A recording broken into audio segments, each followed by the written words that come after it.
యేసయ్యకే నిరంతరము కూడా మహిమ ఘనత ప్రభావం కలగాలని ప్రతి ఒక్కరు కూడా స్తుతి చెల్లించాలి.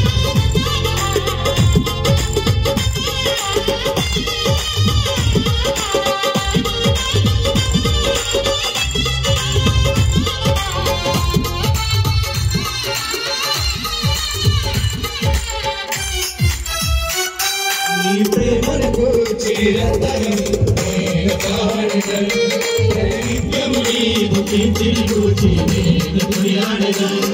నీ ప్రేమకు చిరంతరం నేను పాడెదను, నిత్యము నీవు కీర్తించుచు నేను కొనియాడెదను.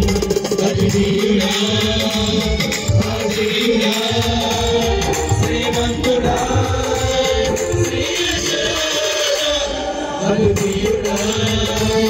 Hallelujah.